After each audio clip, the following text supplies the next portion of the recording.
दिन और रात का प्यार भी अजीब है। पता नहीं रात को दिन से ज्यादा प्यार है या दिन को रात से। दोनों बराबर एक दूसरे का पीछा करते रहते हैं, जबकि रंग रूप और स्वभाव में दोनों कितने अलग अलग हैं।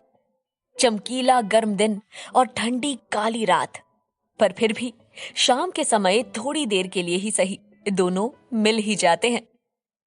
नेचर ने इनके प्यार को मिलने की मोहलत भी दी तो कितनी कम। शाम बस आती है और चली जाती है।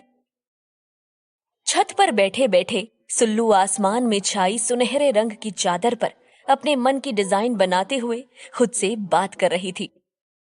ये सुल्लू का फेवरेट टाइम था। शाम के वक्त छत पर बैठकर ढलते हुए सूरज को देखना उसे बहुत पसंद था। उस वक्त वो बैठे बैठे अपने बारे में, अपनी जिंदगी के बारे में घंटों सोचती रहती थी।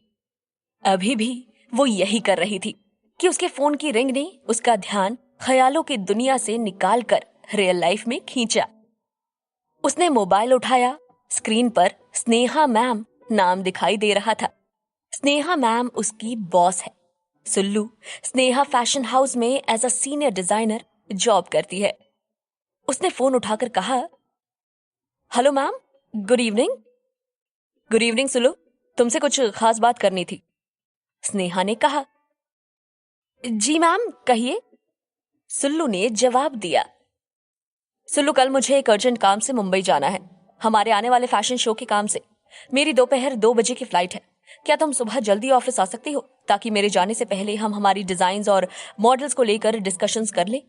तुम किसी भी तरह सुबह 9 बजे तक ऑफिस आ जाना, ठीक है? स्नेहा ने उससे पूछा।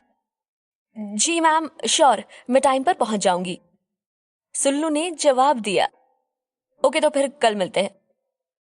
इतना कहकर स्नेहा ने फोन काट दिया।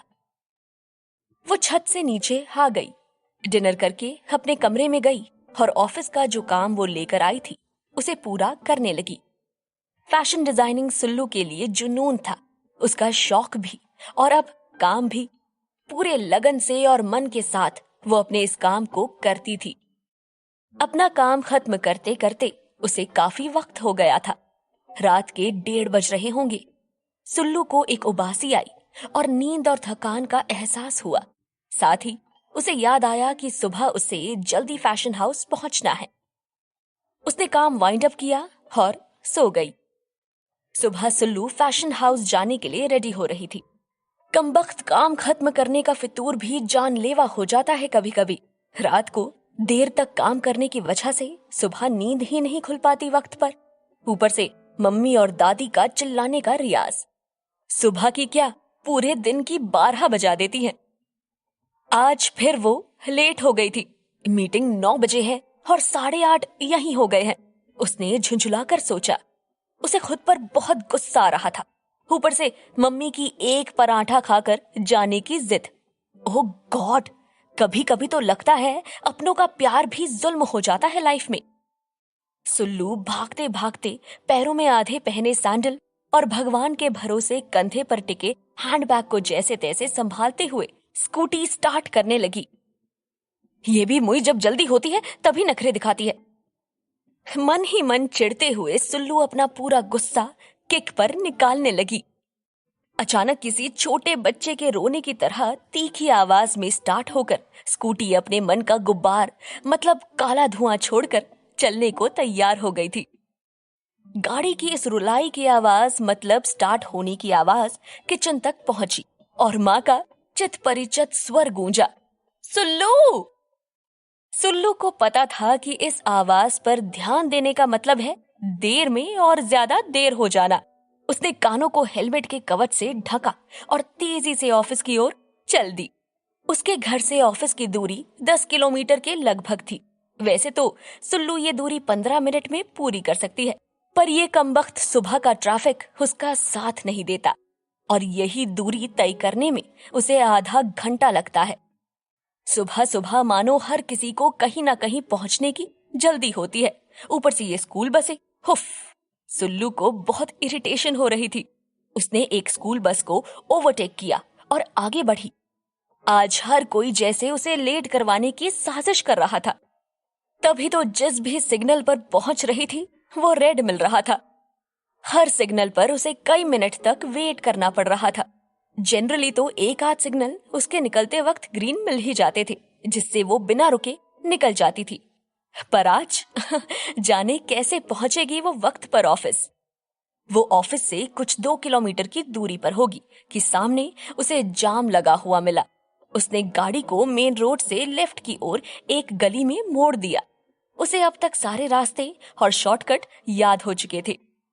उसे पता था कि कौन सी गली आगे जाकर कहां निकलने वाली थी। जिस गली में वो अभी अभी मुड़ी थी वो आगे जाकर मेन रोड से मिलने वाली थी।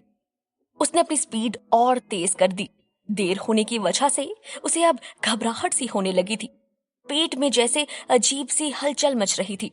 वो गलियों को पार करती हुई जैसे ही रोड पर पहुंची, अचानक एक कुत्ते का बच्चा उसकी स्कूटी के सामने आ गया। उसे बचाने के चक्कर में उसने स्कूटी का हैंडल मोड़ दिया।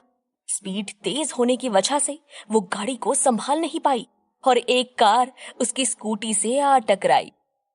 वैसे ये कहना ज्यादा सही होगा कि सुल्लू उस कार से जाकर टकराई थी।